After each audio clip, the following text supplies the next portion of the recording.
Hello and welcome to the Decibel Boost Podcast, the official music podcast of the website Surreal Resolution.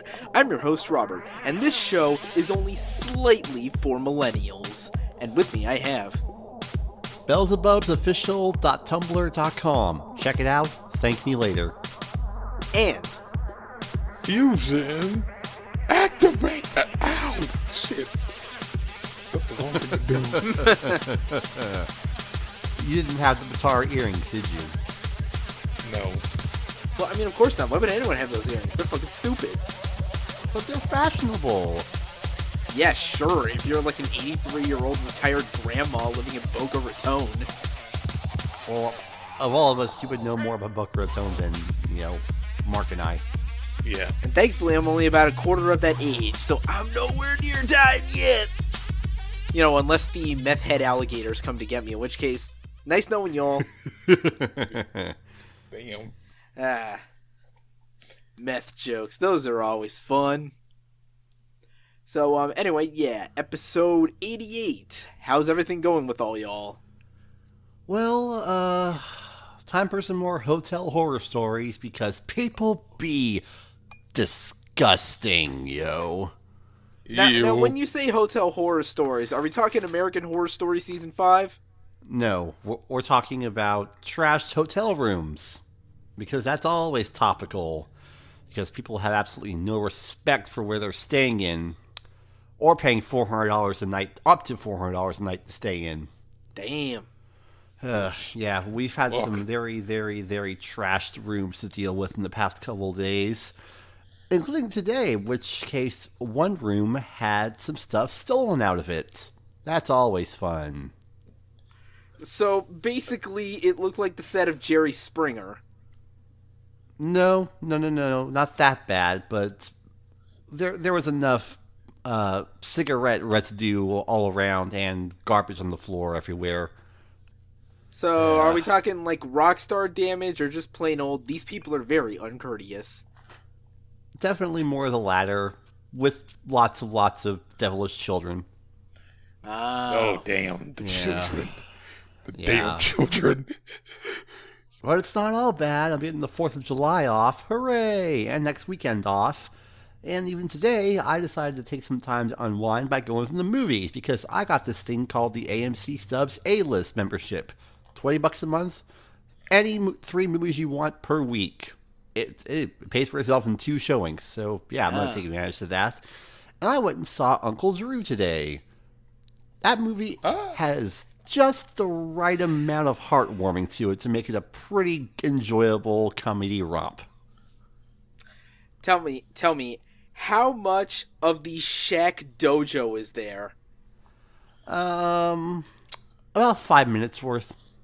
Damn it, I was really hoping it was a Shaq Fu adaptation. No.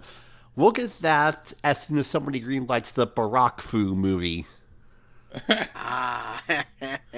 Why is that a thing? Because people have too much free time on their hands? Yeah, I suppose better Barack Fu than... Never mind. Yeah. Anyway, Mark, what about you? So, about yesterday, I went down at Georgia, Atlanta, and I don't know, family friends, we played some paintball. Yeah, and guess what? I lost, and I'm still like this. If you're gonna play paintball, you gotta have to be a fast move because, you gotta make sure. Yeah, it's like you gotta make sure you don't get make sure you don't get shot. Well, duh, obviously, and you gotta duck down, be quick on your feet, aka the stuff we're not. And I don't think any of us are fit for that. No, and I got shot multiple times. I got shot by air because I feel like what's the paintball like? I get shot by air, and it got fucking dirt, and we got fucking dirt, like very dirt, like little dirt, like as in there's it was outside because we got to duck down dirt. I even got shot in the face. Good thing I'm wearing this mask that looks like a motor race contest or some shit. I remember that from I had friends in middle school that were really into high school that were really into paintball. like obsessively. It was kind of creepy. Yeah, I will say, it's like a time I did this. Like I did this ago, like some 10 years ago, in back in the place we used to be a movie theater. I didn't enjoy it because I got shot in the afro, and it kept hurting. It kept saying, "Hey, I'm shot! Stop shooting me, motherfuckers!" Yeah. So in the afro, So did you look like a clown? Like one of those? Did it look like one of those clown wigs? Well, not really. Just have some pink paint on me. Aw, I was hoping for clown wig Mark. Because we're always clowning on you. Wow, that was a bad joke. Shit's hurt, man. I think I took a paintball, but you know what? I'm not gonna do that joke. Stop there. Atlanta. I need to find time to go there sometime. And money. Yeah, me too. I got a free hotel stay there. It's just burning a hole in my pocket. Wait, how? I got sisters in Georgia, so that's why I went. I told you about this a while ago. I won it at a hotel Christmas party. This is the first I'm hearing about this. Okay. I'm pretty sure I talked about this. Granted, it was 7 months ago. No, I've heard about other hotel shenanigans, but not that. No. What else haven't you told me? Is Alex even your real name? Maybe it is. Maybe it isn't. Who knows? I might actually be Scotch-Irish. Which, actually, I'm partially Scotch-Irish. Of course he is. So now he's 3 different flavors of vanilla, instead of just 1. Among others.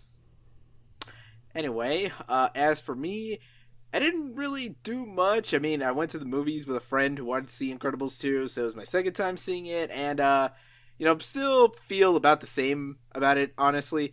Although I do kind of like the parts where, like, Mr. Incredible has to swallow his bullshit and just actually learn to be a decent dad. Those were the best parts of the movie. Well, that and Jack fighting a raccoon. I wonder if that raccoon was actually Rigby. Also, there were churros eaten, and was there anything else? Oh yeah, I finally beat the Conquest route of Fire Emblem Fates, which was fucking bullshit! I swear to God, RNGesus was so fucking drunk when they were making that game. How the fuck do you give me a 100% chance of landing strikes on enemies, but they can still fucking dodge completely? No, you suck at math. I hate you, Conquest route. Go back to the drawing board. Bastards. Oh, you did not play the casual one. You played the toughest balls one. Well, I mean, I do have, what was it, Birthright, which I'm playing through now, and that one's at least fun, because the number, the RNG isn't bullshit. Yeah, because that's the casual one. It's by No. There's a difference between casual and not understanding the basics of how numbers work. 100% means 100 fucking percent. Don't tell me I'm going to get a 100% if they can fucking dodge. If they can dodge, shouldn't you calculate that into the forecast beforehand? That's just bad game design. Fuck. Also, I finally managed to get an emulator working on this here laptop of mine after fuck knows how many years and random attempts of trying to get this thing to fucking work. So, I might mess around with that perhaps on America's birthday, which, by the way, America, you're not getting a present from me because you have been misbehaving a lot lately and you haven't got your shit together. So only Kool. Actually, no, not Kool, because that's what you want. You're getting Nickelback CDs and you're gonna like it. Happy belated Canada Day, everybody. Anyway, that's basically about it for everything on my end. So with all those formalities out of the way, let's move on to the meat of the episode. Starting, of course, with the new song discussion for the past week. There will, of course, be a link to a playlist down in the description, so you can follow along with us and comment on these songs and our opinions on these songs. And, things are a little bit short as well here, only about 7 or 8, it seems like, but we at least have some more interesting or at least good content to talk about. In fact, we can have Mark start us off here with this first half of songs, so go right on ahead. Okay then, so yeah, ASAP Ferg, he got it again with some more singles because he's been doing a lot from that cover of River, which I'm still laughing. And Ollie Nephew did a song for Uncle Drew soundtrack as well. So anyway, he got two new songs, two very short songs, like they're both like run to 2 minutes each. One's called Verified, and the other is Not the Boy. Verified is basically what you think it is. It's about being verified on Twitter. And I'm just like... Which he is. I had to double check, but he is. I mean, okay, you're verified on Twitter. Okay, cool. I mean, it's a regular song about being verified on Twitter. Okay, I'm gonna be honest. I'm before about this song. Like, I like the beat of it. Okay, like by like I mean it's okay, but I'm just thinking like you're singing a song about you're rapping about being verified on Twitter. I'm thinking. Well, to be fair, there's other stuff he's rapping. There's other stuff he's rapping about in here, such as how he uses Listerine after smoking weed, which is actually an incredibly smart thing to do. I'm surprised more rappers don't bring it up, because that shit's gotta, like, make your breath stink. And instead, you can have it smelling minty fresh. Just remember to always take those 60 seconds exactly. And yeah, I mean, it does have kind of a cool beat at least. Yeah, I mean, yeah, there's that, but, okay, yeah, there's that, it's cool beat, but, okay, maybe stop beating that line you pointed out. I'm kind of just, I don't know on this song. It's just whatever. And as for Not the Boy, this song kind of flew in out of my ear. I mean, this got an okay beat as well. I think okay beat, like I say, it just flew in out of my ear when I listened to this. It's like I ain't got much to talk about this as well. I mean, it's like what, a minute and 46 seconds. That's like you put that on an anime ED, except just cut off 16 seconds, or at least put them 16 seconds in regards to the. You get what I mean. In this song, he does seem very obsessed about banging some dude's mother, it seems. Cheetah Bomb told me she's from Vietnam. Apparently he wants gray poupon and croutons for some reason. Whipped cream on the side, you can get it near the chitlins. Also, what the fuck is a llama boy? Is he banging Carl Weezer's mom? Because I don't know who wants to bang Carl Weezer's mom. I mean, we all know who the real MILF of that show is. And it ain't her. But yeah, I mean, whatever. I mean, these are obviously filler tracks until we get the next big ASAP Ferg project, who knows when. And speaking of filler tracks until we get the next big project, who knows when. More Tyler, the creator. And he got us another. And not Tyler as in the creator of Surreal Resolution, but Tyler, the creator, the rap guy. Yeah. And he got us another random song he got called Peach Fuzz. And you know, some, you know, usual track is anything about this track, is remix of a virtual song from my name Prophet called I Want to Be Your Man, who is actually from Stone Throw, since he did a shout out to Stone Throw, which cool. Stone Throw's awesome. They should get a shout out. But after the song, yeah, he's doing some freestyle on it, his own style on it. Like he got like you know, the brother's very, you know, smooth, mellow, that, you know, that shit, you know, that shit he got on Flower Boy. But yeah, it's another one of them smooth ass Tyler songs. Smooth like good whiskey. Mm-hmm. But now, yeah, I don't have much to add. It's just, you know, it's smooth. Okay. It's good enough, I suppose. All right. So on to our next track. Another Bugs Doom song. All right. So as I talked about last week, Cybersale DJ Muggs and MF Doom, they gonna be putting a new album out called Assassination Day coming in August. It is have individual pedals with which Image Muggs for different MCs on one. And okay, like last week we got Doom and Freddie Gibbs on Death Wish, and now we have another song, Assassination Day, features not only Doom but a legendary underground rapper, as you will, Kool G Rap.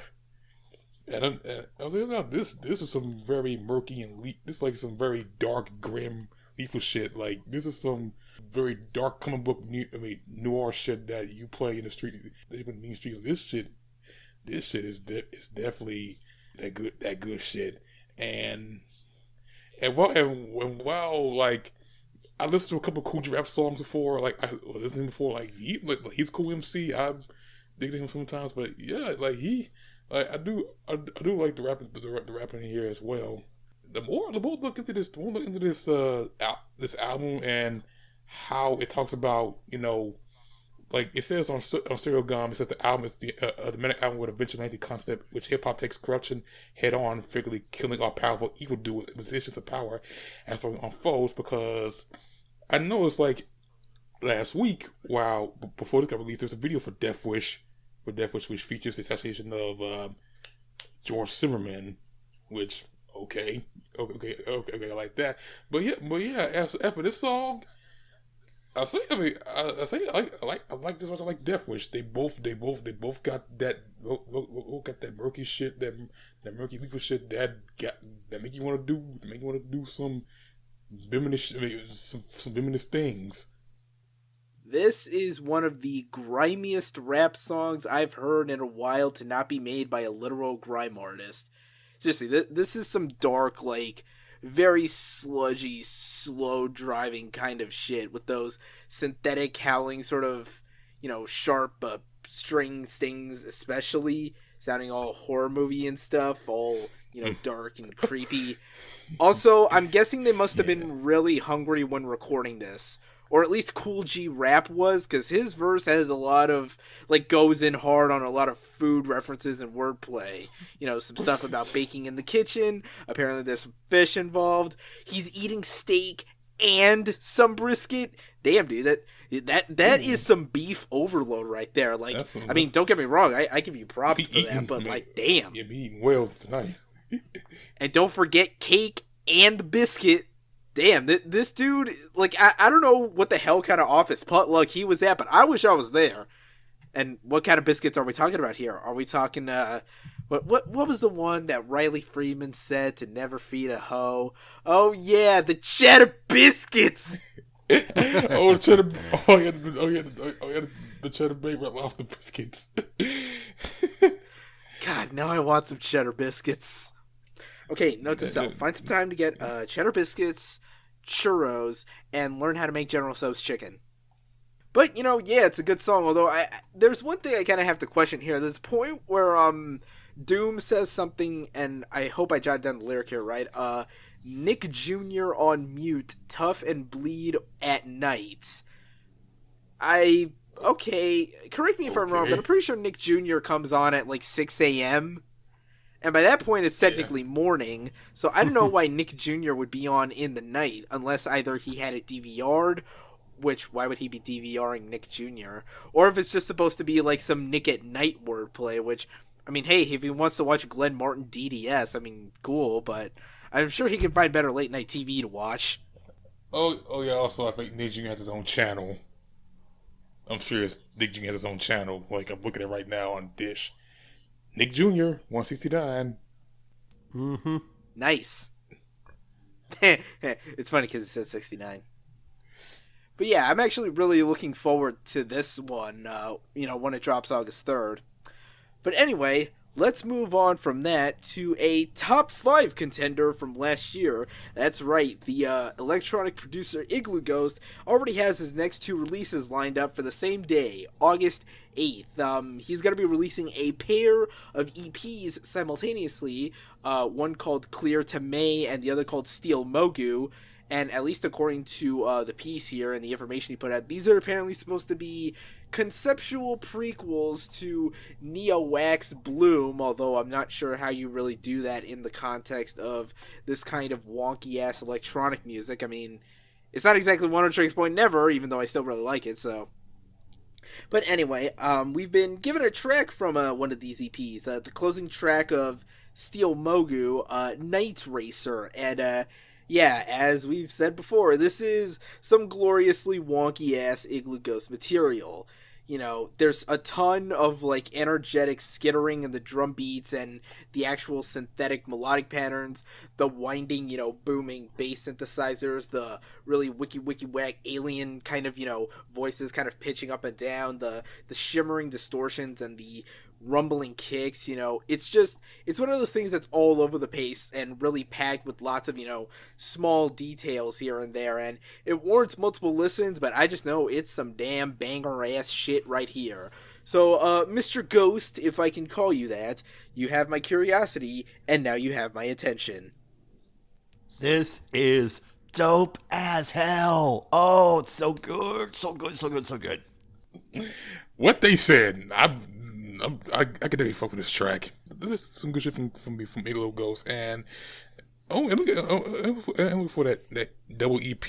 Wait, would that make it? If you listen to it at the same time, would it be? I don't know. I'm just.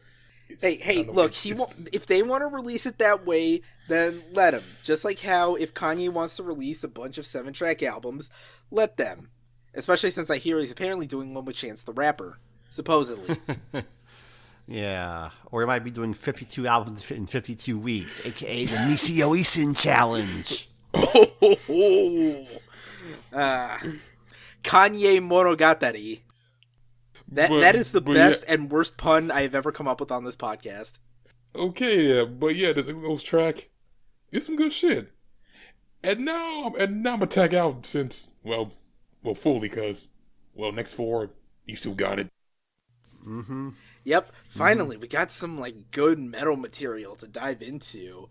Starting, of course, with one of my current favorite recent doom sludge metal acts, the duo known as Mantar.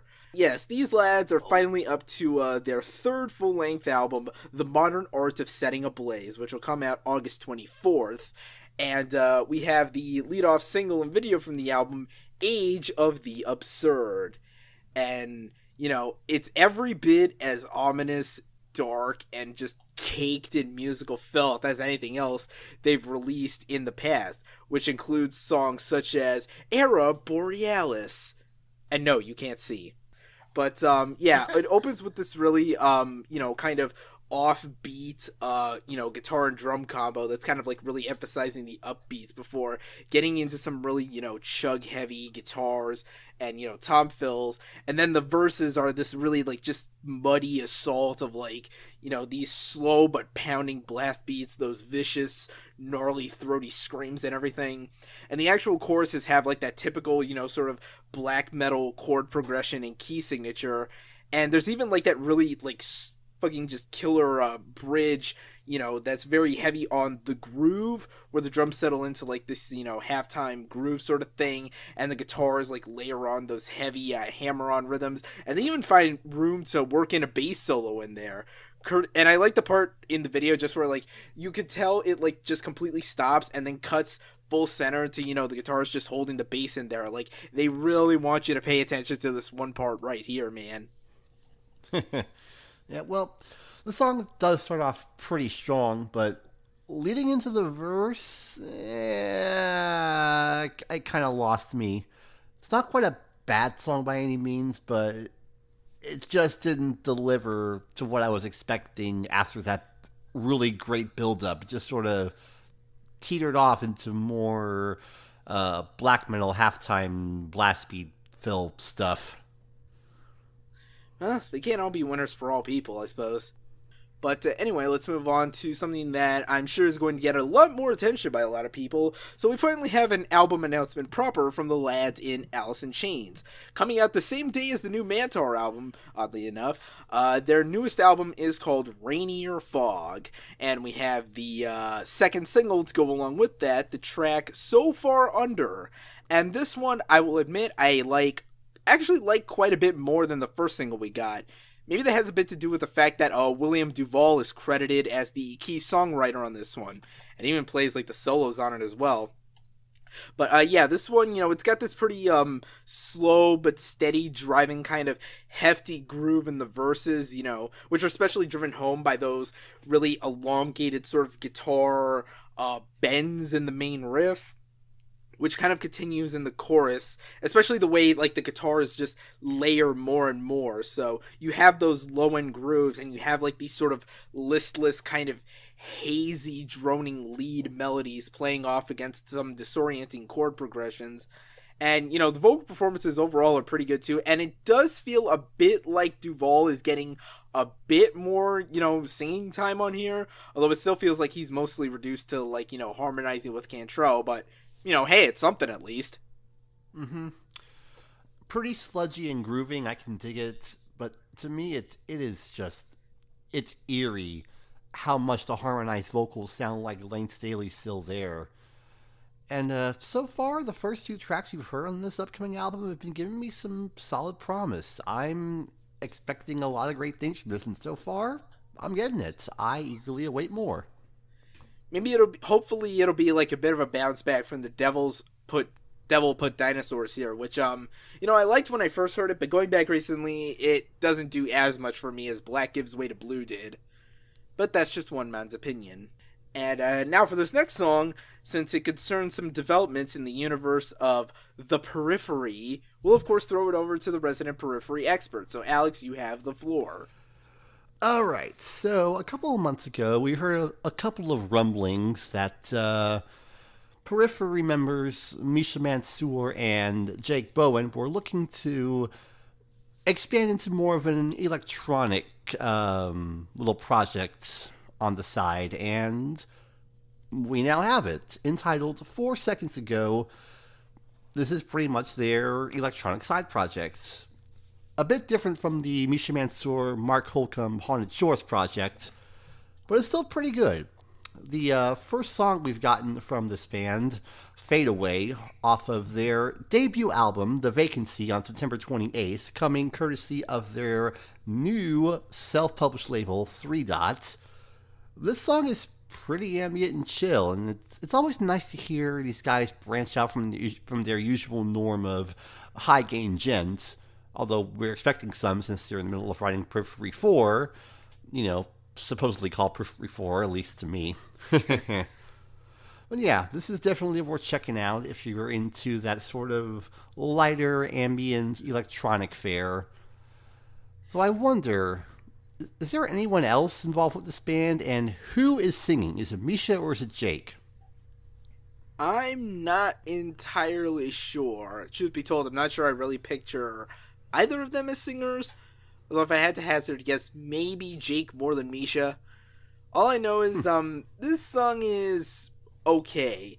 It pretty much sounds like if you took like one of those ambient interludes on a Periphery song and then just like elongated that out into its own like, track. It's, aside from the kind of off-kilter, rhythms, which is kind of like, these 7/4 sorts of things with some odd accentuations here and there, it's still a pretty straightforward, soothing sort of ambient techno trance sort of thing. It feels like the textbook definition of a side project, if I'm being perfectly honest here. Mm-hmm. Just something to hold people over until, Periphery 4. Which is going to come out in America under the name of Periphery 2. It will only be known as Periphery 4 in Japan. That's a Final Fantasy joke, kids. Ask your parents. But now, let's move on to the last song we got here this week. So, once again, we're talking about the lads in Coheed and Cambria, as we now finally have the album announcement proper for their return to outer space conceptual sci-fi bullshit. The Unheavenly Creatures, their latest album, is coming out October 5th. And to coincide with the album announcement, we have the title track from the album. Now, I mentioned before that I did like the last song we got here, as kind of maybe a bit repetitive as it was, and, truth be told, this one is maybe a bit repetitive as well, but I don't know, I'm not feeling it as much. Okay, so my thing here is, I don't really mind repetitiveness in music, as long as what you're repeating is worth repeating. And, you kind of had that with, like, the really catchy grooves of the last song we had, but on this one, the actual musical part just feels kind of straightforward and poppy, not just because of, like, the persistent chiptune electronic thing that's actually, like, even by Coheed standards, that's, like, it just sounds really corny here. And then there's, like, okay, so, you're listening to the lyrics, it's, all the sci-fi narrative shit, but then you get to, like, the one line that you're going to hear more than any other in the song, and that's run, run, run, run, run like a son of a gun. Because apparently Claudio Sanchez is 67. I don't know. It's like that is really just lame. And like I said, they don't stop repeating it. Again, if you're going to repeat something, make it worth repeating. And just saying son of a gun, you know, it's almost as corny as that one Nicki Minaj song where 2 Chainz unironically says the phrase doohickey. You know, because apparently he's a 1940s cartoon character. Well, I'll be a bit nicer and say I kind of like that chiptune intro. It just, you know, always nice to hear. And that chorus riff with the guitar work, it sounds a lot like peak My Chemical Romance, a.k.a. the last riff in Famous Last Words, you know, the one. Which to me, hey, that's cool. So, I mean, again, there's a lot more album left to hear. Apparently, and keep in mind, I'm only pulling from Wikipedia here, at least from the information they got, the album could possibly be about 78 minutes long, which would make it their longest yet. In fact, I think that would make it 6 minutes longer than Good Apollo and Burning Star Volume 1 from Fear Through the Eyes of Madness. And yes, I just had to say the full album title there, because fuck you. But, you know, we shall see where this goes. But anyway, that's it for all the new song discussion, and now is the part where we take a quick break, and when we come back, we have some news topics here as well. So, don't touch that dial, kids. Stay tuned. We're right back with more Dragon Ball Super. Fuck it.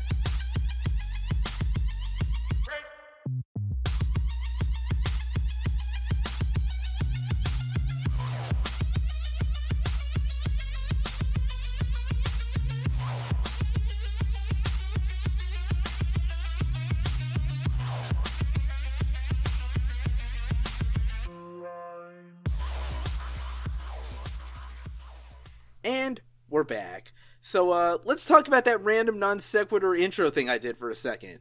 Mostly for millennials. Caught the first 2 episodes last night. I pretty much liked it. Granted, it's still pretty much, you know, it seems like it's just retreading stylistic ideas from the Eric Andre show. I mean, he is a producer on it, but, you know, for what it is, it's as amusing as you could get with satires of millennial culture and all that. And, you know, now that I think about it, for the past few months, Adult Swim has been, you know, pretty much on a roll, you know, starting with the excellent first season of Ballmasters, the weirdly soothing and calming Joe Pera Talks With You, you know, currently mostly for millennials, and of course with the much better than expected second season of Fooly Cooley. You know, you would know that if you've been reading my reviews.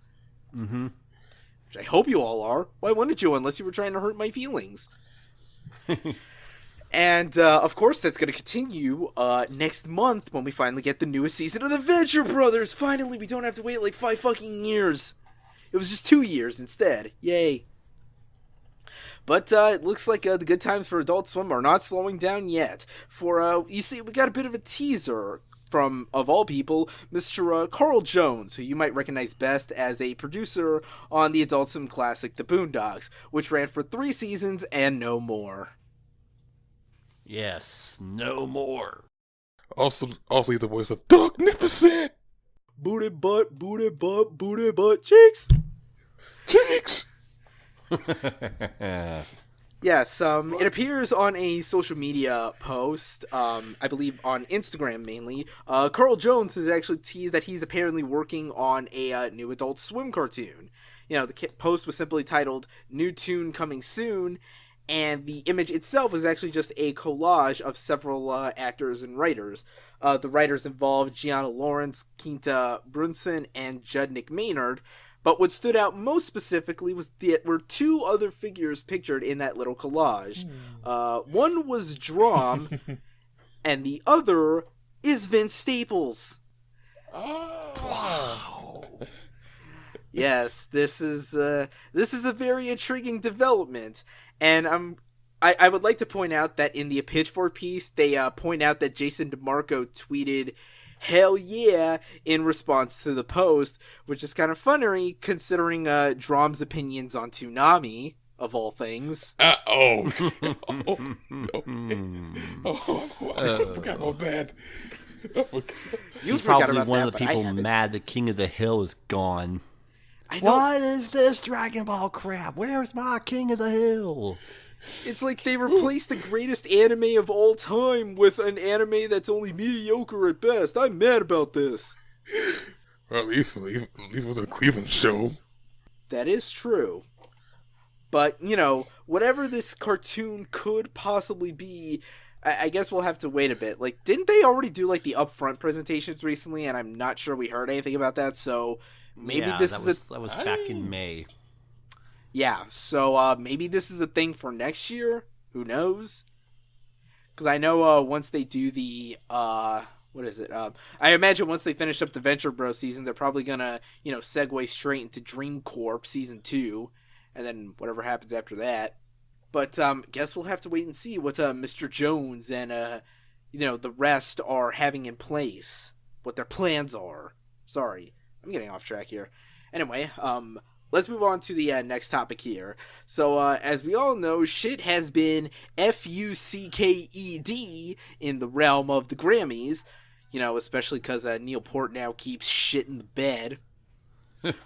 But there has been a bit of a new development recently in the Grammys world. So on top of trying to revamp the ways that they, you know, consider nominees for stuff like, say, the hip-hop categories, they have announced a pretty significant change to a few categories. So in the nomination categories of Record of the Year, Song of the Year, Album of the Year, and Best New Artist categories, the Grammys have announced that starting next year, the nominee pools for those will actually expand from 5 nominees to 8. Isn't that like a other certain show that did that shit a couple of years back? What was it again? The Tonys? Wait, no, that's not it. The NC Movie Awards? No, I forgot. The Game Awards. That's what it was. Yes, the Game Awards. We're just messing with you. We know it's the Oscars, which I think they did that 2015, I want to say. Because I think that rule change, I don't know if it came in before or during the year that Mad Max Fury Road came out. I probably should have looked that up during the break. Damn. But anyway, yeah, I'm sure this will be an interesting thing to see, even if ultimately we know it's probably just going to, you know, nominate some mediocre pop singer that most of us have never heard of. Yeah. Unless they end up, you know, nominating like BTS or something. So it's going to be kind of interesting to see really how each of these categories uses the 3 extra slots. Because, you know, normally this stuff is for just like big, you know, pop, rap, and R&B albums. And, you know, I can't imagine them stretching out any further than that. Although it maybe would be nice. And, you know, maybe they could probably use this to expand to certain other categories, maybe. Maybe the rock and metal categories could get 8 nominations apiece. And maybe they could all consult me on it, because I would have some opinions about this that I think are valid. But I guess that's just hopeless optimism on my end. Everybody knows it's just going to be like 7 more slots that'll be potential promising albums that ultimately get upended by something kind of mediocre. Because that's basically how this stuff always works. I expect nothing, and I'm still disappointed. Wah, wah, wah, wah, wah, wah, wah, wah, disappointed. Anyway, let's move on to this last story here. And I think it's best to throw it over to Alex, since it involves quite a bit of licensing rights, and some pretty big ones at that, it seems like. Yeah, so when last we left the story of the Paisley Park Estate, as I call them because that's really what they are, we've been hearing some stuff regarding the back catalog of Prince. Not past releases, but all the unreleased releases. We don't know much about what's going on with that, further, but we do know a bit of interesting information regarding the previous back catalog.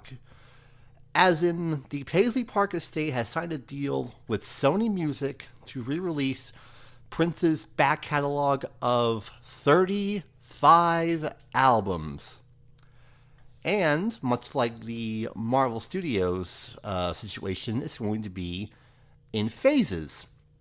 Now, this deal will be distributed through Sony's Legacy Recordings label. And we're going to get our first phase coming very soon, featuring, I do believe, his later half albums, such as The Golden Experience, Emancipation, Raven to the Joy Fantastic, The Rainbow Children, 3121, and Musicology and Planet Earth, all released between 1995 and 2007. Yeah, because sorry to interrupt, but that sounds kind of familiar, because wasn't that like a deal that Prince's estate already like had in place with, I forget if it was either Sony Music or a different big label to release albums from like 1995 onward? For Musicology and Planet Earth, those were released through Sony via their Columbia label, but as for the others, I think it was a different label entirely. I'm not entirely sure. But interestingly enough about this deal, it will include rights to B-sides, remixes, non-album tracks, live recordings, music videos, and other previously released singles released before 1995. But this won't have any effect to soundtracks or Purple Rain, because that'll still be under Warner Brothers label, because that's not part of the second phase, which will kick off in 2021, which will include Prince, Dirty Mind, Controversy, 1999, Around the World in a Day, Sign of the Times, Love Sexy, Diamond and Pearls, and Unpronounceable Love Symbol. Yeah. Strange. So this is a pretty big power play put in place here. Almost as big as, say, insert basketball reference here. But really, this is actually going to probably be a much bigger deal than what I'm making it out to be. There's a lot of stuff in here. And as for some of the stuff that came out from 2014, 2015, aka the title stuff, we don't know much about that other than it'll probably be handled out in the future, which might be sometime in the next 5 years, I'm guessing. Yeah, and who knows? The odds are good. They might, when they do some of these re-releases, they'll probably do it up big, like, and by big, I mean like Metallica style, like with their remasters and re-releases. They certainly can. All that stuff from the vaults, which is apparently like however many like literal metric fuck tons of material that they could just package with this or that album re-release, deluxe reissue, special vinyl package deal things, special ultimate deluxe super megaton edition with the golden wrap on it, featuring Dante from the Devil May Cry series and Knuckles. What he said. Special funky mode. But, yeah, this is sure to be very interesting, and, you know, obviously it's going to take a while if they're staggering it in Marvel-style phases, but, on the bright side, any of you listening to this who's under the age of 25, you'll all know what you'll be getting your parents for the holidays and Christmas for the next 5 or 10 years or so. You know, assuming we're not all broke by then. Here's some Prince. But you got me Prince last year, and you gonna get Prince again next year. Merry Christmas. But yeah, we'll see how that develops, and that's basically it for the news topics. Now, of course, there's the part where we have to talk about the new album releases for July 6, 2018, but holy shit, this stuff is more barren than the inside of my brain on a daily basis. There's, like, barely anything coming out for, like, anything. So, like, is everyone taking a break just because it's America's birthday or something? Or, you know, I just realized, is next month going to be another August where, like, everything comes out on the same day? Everything? If July taking a breather, then, well, at least this month, it's going to be like a short month, then, well, and I was after we listened to what I listened to last month, and I might need a breather. Yeah. But at least for this week, there's only 3 releases of note that I found. The latest album from black metalers Immortal with Northern Chaos Gods, the newest album from stone metalers Bong Ripper with Terminal, and apparently there's a new EP from Miss She's So Fancy, Iggy Azalea, with Surviving the Summer. Now, of course, the part where we clean house and get the hell out of here. So, Alex, where can they find you on the internet? Same place as always, Aura of Azure, everywhere on the internet, where I'm going to spend the next several months trying to figure out what the hell that Yuri on Ice movie poster means. What does it mean? What does it burn? It means that there's a Yuri on Ice movie coming out. What else would it mean? But save your money. Deeper into that. I need to know. First off, keep your dojins to yourself, man. Deeper. We all know what that means. Nasty. Anyway, Mark, what about you? Coach, you're coming on Twitter at Mental Habit Media, where basically all week I'm going to be live tweeting Steve Universe episodes and say a lot of stupid shit about it, like I always do. And also on my site, behind the Hyper One at hyper1.wordpress.com. As you know, anime season the summer has started, and of course I'm doing, first impressions, and of course I'm doing my own story. Well, as this recording, it'll debut tomorrow, but when you listen to this, it's gonna be out anyway. But yeah, the new story, Darksiders 3, the final one, Savage Mode, will be online then. 21. Sorry, I had to do that. I know. I knew what anyway, as for me, you can find me on Twitter, Instagram, and CuriousCat at Rob Barracuda. Email me, robert@surrealresolution.com for questions, comments, concerns, and inquiries. Be sure to subscribe to the podcast on Google Play and iTunes. Do audio-only episodes go up every Wednesday. Video usually goes up by the weekend on the official YouTube channel of Surreal Resolution. Just subscribe and hit the bell tab so you're always notified when new shit goes up there. Be sure to follow the site on Twitter at Surreal Rezo. Like us on Facebook. Be sure to visit at surrealresolution.com and find this podcast on decibelboost.surrealresolution.com. And of course, be sure to check out Podcast ONA for all your dank anime podcasting content. Here, because we got Anime Expo coming up this weekend, and everything's premiering there. Literally everything. Oh, I can't wait. I can't wait for the new. Anyway, of course, be sure to keep up with our written content. Hopefully this week will be when I can finally do the review for Death Grips, because apparently the melon already beat me to it. And a yellow flannel one at that, which means I know he thinks it's good, but I can't watch the review until I finish mine because reasons.